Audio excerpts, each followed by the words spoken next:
The Klondike Gold Rush of 1897-1899 was one of the most colorful and dramatic episodes in Canadian history, and the last and greatest in a series of massive North American gold rushes that began in California in 1849. The Klondike Gold Rush occurred in what is now the Yukon Territory, where miners had been looking for gold since the early 1870s.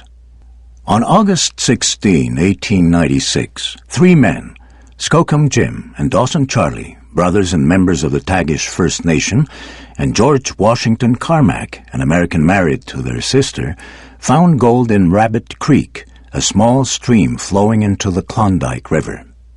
They found it, they said, under rocks in the stream, thick between the flaky slabs, like cheese sandwiches.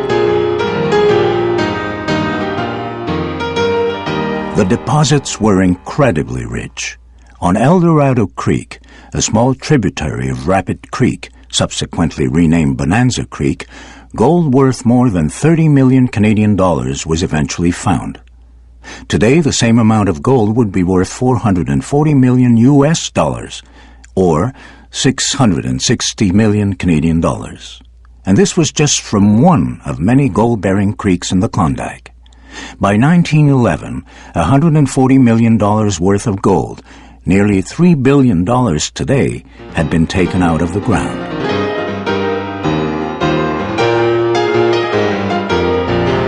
Because communications were so slow between the Klondike and what residents called the outside, it was not until the spring of 1897 that the world learned of the discovery. Tens of thousands of people headed for the Klondike in that year, with about 40,000 of them making it north.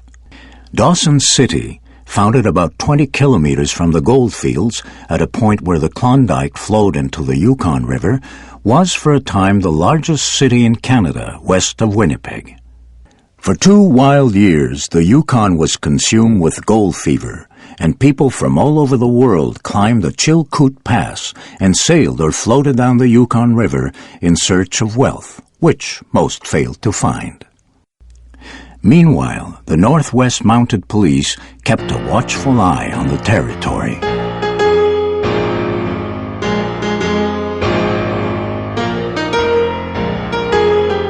By 1899, the richest creeks had been completely worked. In the summer of that year, gold was discovered on the beaches of Nome, Alaska, drawing thousands away from the Klondike. This marked the beginning of a decline in the territory's population, which fell from nearly 40,000 in 1898 to just over 4,000 in 1921. Though industrial gold production continued, and does on a small scale to this day, the rush was over.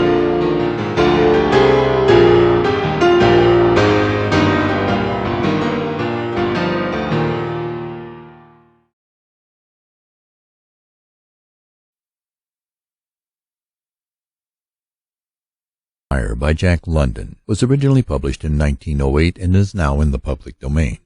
To Build a Fire by Jack London. Day had broken cold and gray, exceedingly cold and gray, when the man turned aside from the main Yukon Trail and climbed the high earth bank, where a dim and little traveled trail led eastward through the fat spruce timberland.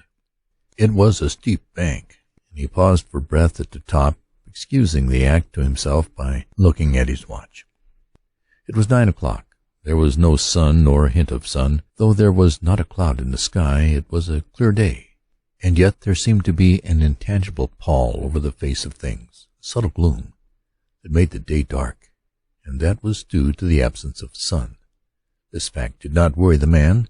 He was used to the lack of sun. It had been days since he had seen the sun, and he knew that a few more days must pass before that cheerful orb, due south, would just peep above the skyline and dip immediately from view. The man flung a look back along the way he had come. The Yukon lay a mile wide and hidden under 3 feet of ice. On top of this ice were as many feet of snow. It was all pure white, rolling in gentle undulations where the ice jams of the freeze-up had formed. North and south, as far as his eye could see, it was unbroken white, save for a dark hairline that curved and twisted from around the spruce-covered island to the south and that curved and twisted away into the north, where it disappeared behind another spruce-covered island. This dark hairline was the trail, the main trail, that led south 500 miles to the Chilcoot Pass, Daya, and Saltwater, and that led north 70 miles to Dawson, and still on to the north 1,000 miles to Nulato, and finally to St. Michael on Bering Sea. 1,000 miles and a half 1,000 more. But all this, the mysterious, far-reaching hairline trail, the absence of sun from the sky, the tremendous cold, and the strangeness and weirdness of it all, made no impression on the man. It was not because he was long used to it. He was a newcomer in the land, a Chichaqua, and this was his first winter. The trouble with him was that he was without imagination. He was quick and alert in the things of life, but only in the things and not in the significances. 50 degrees below zero meant 80-odd degrees of frost. Such fact impressed him as being cold and uncomfortable, that was all. It did not lead him to meditate upon his frailty as a creature of temperature and upon man's frailty in general, able only to live within certain narrow limits of heat and cold. And from there on it did not lead him to the conjectural field of immortality and man's place in the universe. 50 degrees below zero stood for a bite of frost that hurt and that must be guarded against by the use of mittens, ear flaps, warm moccasins, and thick socks. 50 below zero was to him just precisely 50 degrees below zero. That there should be anything more to it than that was a thought that never entered his head. As he turned to go on, he spat speculatively. There was a sharp, explosive crackle that startled him. He spat again and again in the air before it could fall to the snow. The spittle crackled. He knew that at 50 below spittle crackled on the snow, but this spittle had crackled in the air. Undoubtedly it was colder than 50 below. How much colder he did not know, but the temperature did not matter. He was bound for the old claim on the left fork of Henderson Creek, where the boys were already. They had come over across the divide from the Indian Creek country, while he had come the roundabout way to take a look at the possibilities of getting out logs in the spring from the islands in the Yukon. He would be in camp by 6 o'clock, a bit after dark. It was true, but the boys would be there. A fire would be going, and a hot supper would be ready. As for lunch, he pressed his hand against the protruding bundle under his jacket. It was also under his shirt, wrapped up in a handkerchief and lying against the naked skin. It was the only way to keep the biscuits from freezing. He smiled agreeably to himself as he thought of those biscuits, each cut up and sopped in bacon grease, and each enclosing a generous slice of fried bacon. He plunged in among the big spruce trees. The trail was faint. A foot of snow had fallen since the last sled had passed over, and he was glad he was without a sled, traveling light. In fact, he carried nothing but the lunch wrapped in the handkerchief. He was surprised, however, at the cold. It certainly was cold, he concluded, as he rubbed his numb nose and cheekbones with his mittened hand. He was a warm-whiskered man, but the hair on his face did not protect the high cheekbones and the eager nose that thrust itself aggressively into the frosty air. At the man's heels trotted a dog, a big native husky, the proper wolf dog, gray-coated and without any visible or temperamental difference from its brother, the wild wolf. The animal was depressed by the tremendous cold. It knew that it was no time for traveling. Its instinct told it a truer tale than was told to the man by the man's judgment. In reality, it was not merely colder than 50 below zero. It was colder than 60 below, than 70 below. It was 75 below zero. Since the freezing point is 32 above zero, it meant that 107 degrees of frost obtained. The dog did not know anything about thermometers. Possibly in its brain there was no sharp consciousness of a condition of very cold, such as was in the man's brain. But the brute had instinct. It experienced a vague but menacing apprehension that subdued it and made it slink along at the man's heels, and that made it question eagerly every unwanted movement of the man, as if expecting him to go into camp, or to seek shelter somewhere and build a fire. The dog had learned fire, and wanted fire, or else to burrow under the snow and cuddle its warmth away from the air. The frozen moisture of its breathing had settled on its fur in a fine powder of frost, and especially were its jowls, muzzle, and eyelashes whitened by its crystalled breath. The man's red beard and mustache were likewise frosted, but more solidly, the deposit taking the form of ice and increasing with every warm, moist breath he exhaled. Also, the man was chewing tobacco, and the muzzle of ice held his lips so rigidly that he was unable to clear his chin when he expelled the juice. The result was that a crystal beard of the color and solidity of amber was increasing its length on his chin. If he fell down, it would shatter itself, like glass, into brittle fragments. But he did not mind the appendage. It was the penalty all tobacco chewers paid in that country. And he had been out in 2 cold snaps. They had not been so cold as this, he knew, but by the spirit thermometer at 60 Mile he knew they had been registered at 50 below and at 55. He held on through the level stretch of woods for several miles, crossed a wild flat of niggerheads, and dropped down a bank to the frozen bed of a small stream. This was Henderson Creek, and he knew he was 10 miles from the forks. He looked at his watch. It was 10 o'clock. He was making 4 miles an hour. He calculated that he would arrive at the forks at 12:30. He decided to celebrate that event by eating his lunch there. The dog dropped in again at his heels with a tail drooping discouragement. As the man swung along the creek bed, the furrow of the old sled trail was plainly visible, but a dozen inches of snow covered the marks of the last runners. In a month no man had come up or down that silent creek. The man held steadily on. He was not much given to thinking, and just then particularly he had nothing to think about save that he would eat lunch at the forks, and that at 6 o'clock he would be in camp with the boys. There was nobody to talk to, and had there been, speech would have been impossible because of the ice muzzle on his mouth. So he continued monotonously to chew tobacco and to increase the length of his amber beard. Once in a while the thought reiterated itself that it was very cold, and that he had never experienced such cold. As he walked along, he rubbed his cheekbones and nose with the back of his mittened hand. He did this automatically, now and again changing hands, but rub as he would, the instant he stopped his cheekbones went numb, and the following instant the end of his nose went numb. He was short of frosty cheeks, he knew that, and experienced a pang of regret that he had not devised a nose strap of the sort Bud wore in cold snaps. Such a strap passed across the cheeks as well and saved them. But it didn't matter much after all. What were frosted cheeks? A bit painful, that was all. They were never serious. Empty as the man's mind was of thoughts, he was keenly observant, and he noticed the changes in the creek, the curves and bends and timber jams, and always he sharply noted where he placed his feet. Once coming around a bend, he shied abruptly, like a startled horse, curved away from the place where he had been walking, and retreated several paces back along the trail. The creek he knew was frozen clear to the bottom. No creek could contain water in that Arctic winter, but he knew also there were springs that bubbled out from the hillsides and ran along under the snow and on top of the ice of the creek.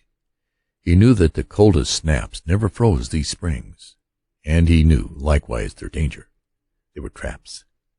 They hid pools of water under the snow that might be 3 inches deep, or 3 feet, sometimes a skin of ice half an inch thick covered them, and in turn was covered by the snow. Sometimes there were alternate layers of water and ice skin, so that when one broke through, he kept on breaking through for a while, sometimes wetting himself to the waist. That was why he shied away in such panic. He had felt the give under his feet and heard the crackle of a snow-hidden ice skin, and to get his feet wet in such a temperature meant trouble and danger. At the very least it meant delay, for he would be forced to stop and build a fire, and under its protection to bare his feet while he dried his socks and moccasins. He stood and studied the creek bed and its banks and decided that the flow of water came from the right. He reflected a while, rubbing his nose and cheeks, then skirted to the left, stepping gingerly and testing the footing for each step.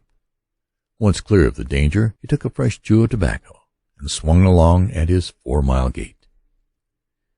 In the course of the next 2 hours he came upon several similar traps. Usually the snow above the hidden pools had a sunken, candied appearance that advertised the danger.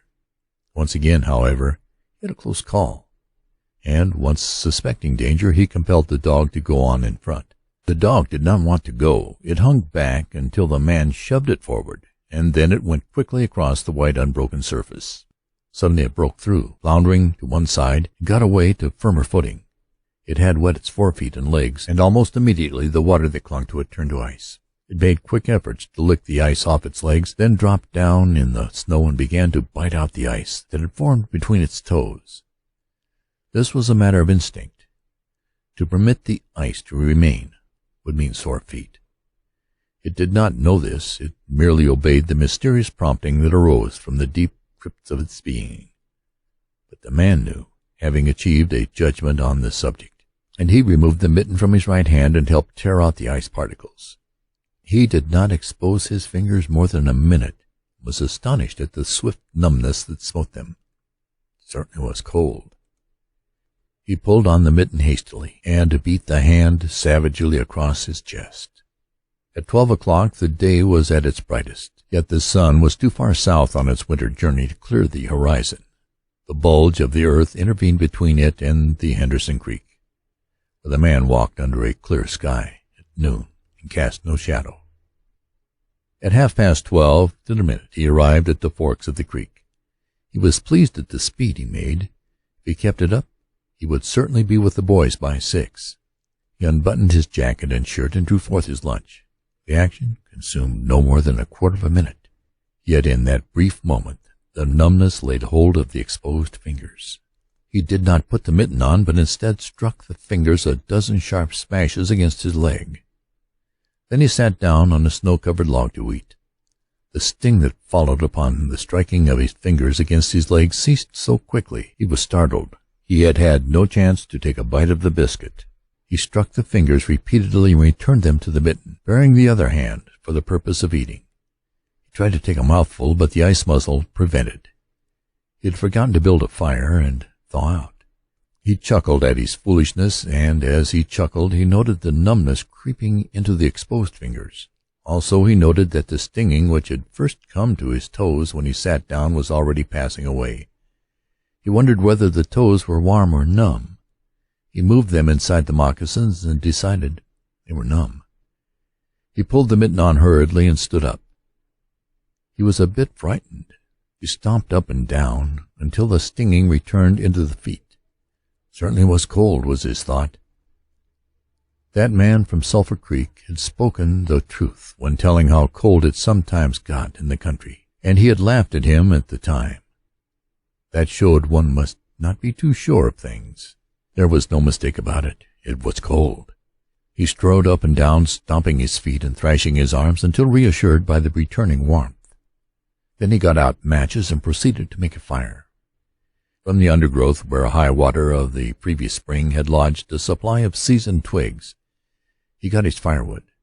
Working carefully from a small beginning, he soon had a roaring fire, over which he thawed the ice from his face, and in the protection of which he ate his biscuits. For the moment the cold of space was outwitted. The dog took satisfaction in the fire, stretching out close enough for warmth and far enough away to escape being singed.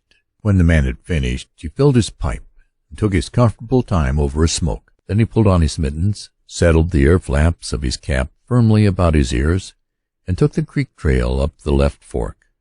The dog was disappointed and yearned back towards the fire. This man did not know cold. Possibly all the generations of his ancestry had been ignorant of cold, real cold, of cold 107 degrees below freezing point. But the dog knew. All its ancestry knew, and it had inherited the knowledge, and it knew that it was not good to walk abroad in such fearful cold. It was the time to lie snug in a hole in the snow and wait for a curtain of cloud to be drawn across the face of outer space whence this cold came. On the other hand, there was no keen intimacy between the dog and the man. The one was the toil-slave of the other, and the only caresses it had ever received were the caresses of the whiplash and of harsh and menacing throat sounds that threatened the whiplash. So the dog made no effort to communicate its apprehension to the man. It was not concerned in the welfare of the man. It was for its own sake that it yearned back toward the fire. But the man whistled, spoke to it with the sound of whiplashes. The dog swung in at the man's heels and followed after.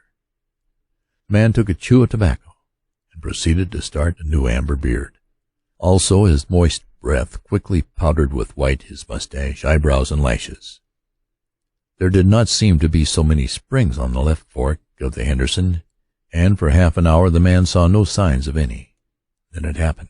At a place where there were no signs, where the soft, unbroken snow seemed to advertise solidity beneath, the man broke through. It was not deep. He wet himself halfway to the knees before he floundered out to the firm crust. He was angry and cursed his luck aloud. He had hoped to get into camp with the boys at 6 o'clock, and this would delay him an hour, for he would have to build a fire and dry out his footgear. This was imperative at that low temperature. He knew that much, and he turned aside to the bank which he had climbed. On top, tangled in the underbrush about the trunks of several small spruce trees, was a high water deposit of dry firewood, sticks and twigs principally, but also larger portions of seasoned branches, fine dry, last year's grasses. He threw down several large pieces on top of the snow. This served for a foundation and prevented the young flame from drowning itself in the snow it otherwise would melt. The flame he got by touching a match to a small shred of birch bark that he took from his pocket. This burned even more readily than paper. Placing it on the foundation, he fed the young flame with wisps of dry grass and with the tiniest dry twigs. He worked very slowly and carefully, keenly aware of his danger. Gradually, as the flame grew stronger, he increased the size of the twigs with which he fed it. He squatted in the snow, pulling the twigs out from their entanglement in the brush, and feeding directly to the flame. He knew there must be no failure. When it is 75 below zero, a man must not fail in his first attempt to build a fire. That is, if his feet are wet. If his feet are dry and he fails, he can run along the trail for half a mile and restore his circulation. But the circulation of wet and freezing feet cannot be restored by running when it's 75 below. No matter how fast he runs, the wet feet will freeze the harder. All this the man knew. The old-timer on Sulphur Creek had told him about the previous fall, and now he was appreciating the advice. Already all sensation had gone out of his feet. To build the fire he had been forced to remove his mittens, and the fingers had quickly gone numb. His pace of 4 miles an hour had kept the heart-pumping blood to the surface of his body and all the extremities.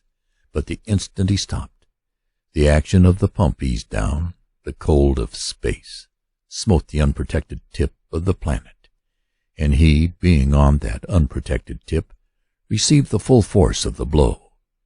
The blood of his body recoiled before it.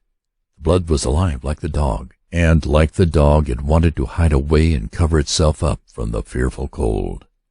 So long as he walked 4 miles an hour, he pumped that blood willy-nilly to the surface. But now it ebbed away and sank down into the recesses of his body. The extremities were the first to feel its absence. His wet feet froze the faster, and his exposed fingers numbed the faster, though they had not yet begun to freeze. Nose and cheeks were already freezing, while the skin of all his body chilled as it lost its blood. But he was safe. Toes and nose and cheeks would be only touched by the frost, for the fire was beginning to burn with strength. He was feeding it with twigs the size of his finger. In another minute he would be able to feed it with branches the size of his wrist, and then he could remove his wet footgear, and while it dried, he could keep his naked feet warm by the fire, rubbing them at first, of course, with snow. The fire was a success. He was safe. He remembered the advice of the old-timer on Sulphur Creek and smiled. The old-timer had been very serious in laying down the law that no man must travel alone in the Klondike after 50 below. Well, here he was. He had had the accident. He was alone, and he had saved himself. Those old-timers were rather womanish. Some of them, he thought. All a man had to do was to keep his head, and he was all right. Any man who was a man could travel alone. But it was surprising the rapidity with which his cheeks and nose were freezing, and he had not thought his fingers could go lifeless in so short a time. Lifeless they were, for he could scarcely make them move together to grip a twig, and they seemed remote from his body and from him. When he touched a twig, he had to look and see whether or not he had hold of it. The wires were pretty well down between him and his finger ends, all of which counted for little. There was the fire snapping and crackling and promising life with every dancing flame. He started to untie his moccasins. They were coated with ice. The thick German socks were like sheaths of iron halfway to the knees, and the moccasin strings were like rods of steel, all twisted and knotted, as if by some conflagration. For a moment he tugged with his numb fingers, then, realizing the folly of it, he drew his sheath knife. But before he could cut the strings, it happened. It was his own fault, or rather his mistake. He should not have built a fire under the spruce tree. He should have built it in the open. But it had been easier to pull the twigs from the brush and drop them directly on the fire. Now the tree under which he had done this carried a weight of snow on its boughs. No wind had blown for weeks, and each bough was fully freighted. Each time he pulled a twig, he had communicated a slight agitation to the tree, an imperceptible agitation so far as he was concerned, but an agitation sufficient to bring about the disaster. High up in the tree, one bough capsized its load of snow. This fell on the boughs beneath, capsizing them. This process continued, spreading out and involving the whole tree. It grew like an avalanche, and it descended without warning upon the man and the fire. The fire was blotted out. Where it had burned was a mantle of fresh and disordered snow. The man was shocked. It was as though he had just heard his own sentence of death. For a moment he sat and stared at the spot where the fire had been. Then he grew very calm. Perhaps the old-timer on Sulphur Creek was right. If he had only had a trail mate, he would have been in no danger now. The trail mate could have built the fire. Well, it was up to him to build the fire over again, and this second time there must be no failure. Even if he succeeded, he would most likely lose some toes. His feet must be badly frozen by now, and there would be some time before the second fire was ready. Such were his thoughts, but he did not sit and think them. He was busy all the time. They were passing through his mind. He made a new foundation for a fire, this time in the open, where no treacherous tree could blot it out. Next he gathered dry grasses and tiny twigs from the high water flotsam. He could not bring his fingers together to pull them out, but he was able to gather them by the handful. In this way he got many rotten twigs and bits of green moss that were undesirable, but it was the best he could do. He worked methodically, even collecting an armful of the larger branches to be used later when the fire gathered strength.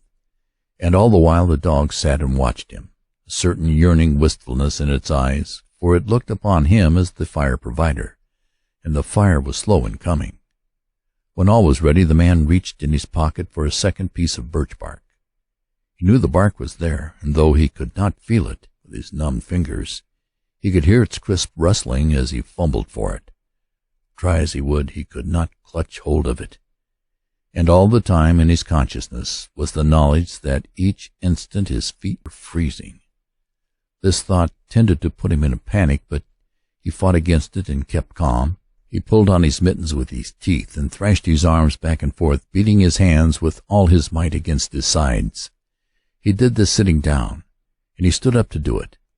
And all the while the dog sat in the snow, its wolf brush of a tail curled around warmly over its forefeet, its sharp wolf ears pricked forward intently as it watched the man. And the man, as he beat and thrashed with his arms and hands, felt a great surge of envy as he regarded the creature that was warm and secure in its natural covering. After a time he was aware of the first faraway signals of sensation in his beaten fingers. The faint tingling grew stronger till it evolved into a stinging ache that was excruciating, but which the man hailed with satisfaction. He stripped the mitten from his right hand and fetched forth the birch bark. The exposed fingers were quickly going numb again.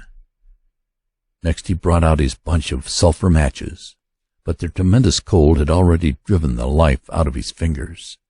In his efforts to separate one match from the others, the whole bunch fell in the snow. He tried to pick it out of the snow, but failed. The dead fingers could neither touch nor clutch. He was very careful. He drove the thought of his freezing feet and nose and cheeks out of his mind, devoting his whole soul to the matches. He watched, using the sense of vision in place of that of touch, and when he saw his fingers on each side of the bunch, he closed them. That is, he willed to close them, for the wires were down, and the fingers did not obey.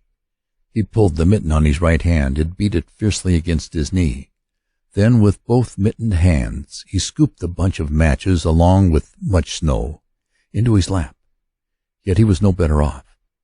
After some manipulation, he managed to get the bunch between the heels of his mittened hands. In this fashion, he carried it to his mouth. The ice crackled and snapped when, by a violent effort, he opened his mouth. He drew the lower jaw in, curled the upper lip out of the way, and scratched the bunch with his upper teeth in order to separate a match. He succeeded in getting one, which he dropped on his lap. He was no better off. He could not pick it up. Then he devised a way. He picked it up in his teeth and scratched it on his leg. 20 times he scratched before he succeeded in lighting it. As it flamed, he held it with his teeth to the birch bark, but the burning brimstone went up his nostrils and into his lungs, causing him to cough spasmodically. The match fell into the snow and went out. The old-timer on Sulphur Creek was right, he thought, in the moment of controlled despair that ensued. After 50 below, a man should travel with a partner. He beat his hands and failed in exciting any sensation. Suddenly he bared both hands, removing the mittens with his teeth. He caught the whole bunch between the heels of his hands. His arm muscles, not being frozen, enabled him to press the hand heels together against the matches. Then he scratched the bunch along his leg. It flared into flame, 70 sulphur matches at once. There was no wind to blow them out. He kept his head to one side to escape the strangling fumes and held the blazing bunch to the birch bark. As he so held it, he became aware of sensation in his hand. His flesh was burning. He could smell it. Deep down below the surface he could feel it. The sensation developed into pain that grew acute, and still he endured it, holding the flame of the matches clumsily to the bark that would not light readily because his own burning hands were in the way, absorbing most of the flame. At last, when he could endure no more, he jerked his hands apart. The blazing matches fell sizzling into the snow, but the birch bark was alight. He began laying dry grasses and the tiniest twigs on the flame. He could not pick and choose, for he had to lift the fuel between the heels of his hands. Small pieces of rotten wood and green moss clung to the twigs, and he bit them off as well as he could with his teeth. He cherished the flame, carefully and awkwardly. It meant life, and it must not perish. The withdrawal of blood from the surface of his body now made him begin to shiver, and he grew more awkward. A large piece of green moss fell squarely on the little fire. He tried to poke it out with his fingers, but his shivering frame made him poke too far, and he disrupted the nucleus of the little fire, the burning grasses and tiny twigs separating and scattering. He tried to poke them together again, but in spite of the tenseness of the effort, his shivering got away with him, and the twigs were hopelessly scattered. Each twig gushed a puff of smoke and went out. The fire provider had failed. As he looked apathetically about him, his eyes chanced on a dog sitting across the ruins of the fire from him, in the snow, making restless, hunching movements, slightly lifting one forefoot, then the other, shifting its weight back and forth on them with wistful eagerness. The sight of the dog put a wild idea in his head. He remembered the tale of a man caught in a blizzard who killed a steer and crawled inside the carcass and so saved his life. He would kill the dog and bury his hands in the warm body till the numbness went out of them. Then he could build another fire. He spoke to the dog, calling it to him, but in his voice was a strange note of fear that frightened the animal, who had never known the man to speak in such a way before. Something was the matter, and its suspicious nature sensed danger. It knew not what danger, but somewhere, somehow, in its brain, arose an apprehension of the man. It flattened its ears down at the sound of the man's voice, and its restless hunching movements and its liftings and shiftings of its forefeet became more pronounced, but it would not come to the man. He got on his hands and knees and crawled toward the dog. This unusual posture again excited suspicion, and the animal sidled mincingly away. The man sat up in the snow for a moment and struggled for calmness. Then he pulled on his mittens by means of his teeth and got upon his feet. He glanced down at first in order to assure himself that he was really standing up, for the absence of sensation in his feet left him unrelated to the earth.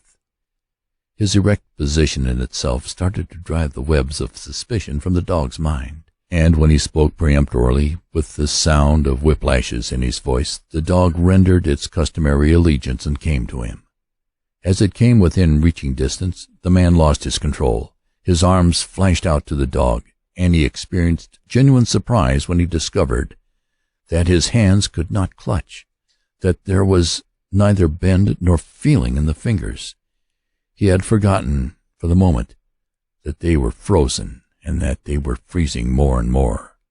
All this happened quickly, and before the animal could get away, he encircled its body with his arms. He sat down in the snow, and in this fashion held the dog while it snarled and whined and struggled. But it was all he could do, hold its body encircled in his arms and sit there. He realized that he could not kill the dog. There was no way to do it.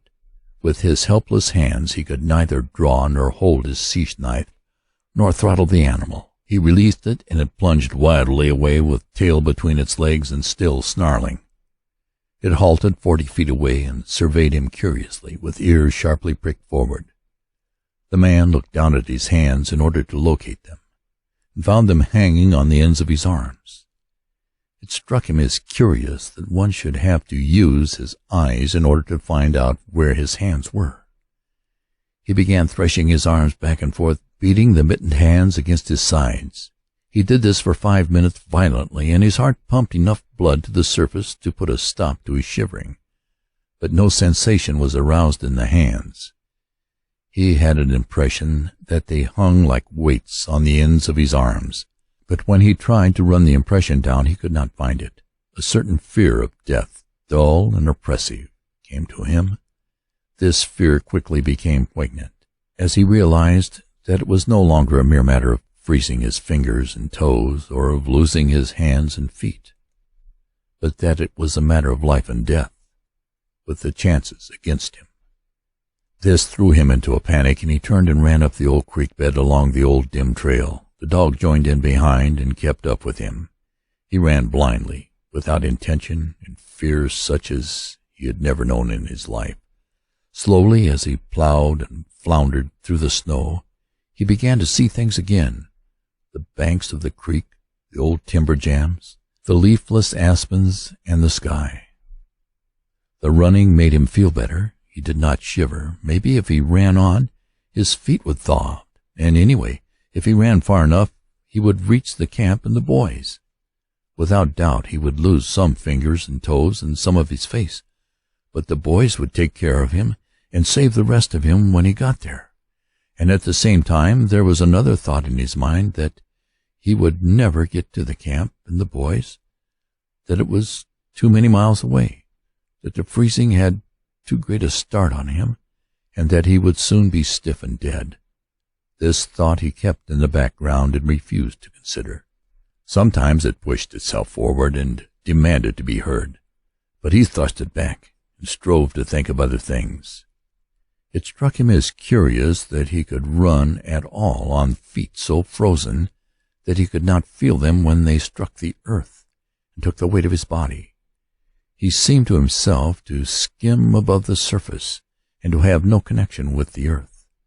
Somewhere he had seen a winged Mercury, and he wondered if Mercury felt as he felt when skimming over the earth. His theory of running until he reached camp and the boys had one flaw in it. He lacked the endurance. Several times he stumbled, and finally he tottered crumpled up and fell. When he tried to rise, he failed. He must sit and rest, he decided, and next time he would merely walk, keep on going. As he sat and regained his breath, he noted that he was feeling quite warm and comfortable. He was not shivering, and it even seemed that a warm glow had come to his chest and trunk, and yet when he touched his nose or cheeks there was no sensation. Running would not thaw them out, nor would it thaw out his hands and feet. Then the thought came to him that the frozen portions of his body must be extending. He tried to keep this thought down, to forget it, to think of something else. He was aware of the panicky feeling that it caused, and he was afraid of the panic. But the thought asserted itself and persisted until it produced a vision of his body totally frozen. This was too much, and he made another wild run along the trail. Once he slowed down to a walk, but the thought of the freezing extending itself made him run again. And all the time the dog ran with him at his heels. When he fell down a second time, it curled its tail over its forefeet and sat in front of him, facing him, curiously eager and intent. The warmth and security of the animal angered him, and he cursed it till it flattened down its ears appeasingly. This time the shivering came more quickly upon the man. He was losing in his battle with the frost. It was creeping into his body from all sides. The thought of it drove him on, but he ran no more than 100 feet, when he staggered and pitched headlong. It was his last panic. When he had recovered his breath and control, he sat up and entertained in his mind the conception of meeting death with dignity. However, the conception did not come to him in such terms. His idea of it was that he had been making a fool of himself, running around like a chicken with its head cut off. Such was the simile that occurred to him. Well, he was bound to freeze anyway, and he might as well take it decently. With this newfound peace of mind came the first glimmerings of drowsiness. A good idea, he thought, to sleep off to death. It was like taking an anesthetic. Freezing was not so bad as people thought. There were lots worse ways to die. He pictured the boys finding his body next day. Suddenly he found himself with them, coming along the trail and looking for himself. And still with them, he came around a turn in the trail and found himself lying in the snow. He did not belong with himself any more, for even then he was out of himself, standing with the boys and looking at himself in the snow. Certainly was cold, was his thought. When he got back to the States, he could tell the folks what real cold was. He drifted on from this to a vision of the old-timer on Sulphur Creek. He could see him quite clearly, warm and comfortable, and smoking a pipe. "You were right, old hoss, you were right," the man mumbled to the old-timer of Sulphur Creek. Then the man drowsed off into what seemed to him the most comfortable and satisfying sleep he had ever known. The dog sat facing him and waiting. The brief day drew to a close in a long, slow twilight. There were no signs of a fire to be made. Besides, never in the dog's experience had it known a man to sit like that in the snow, make no fire.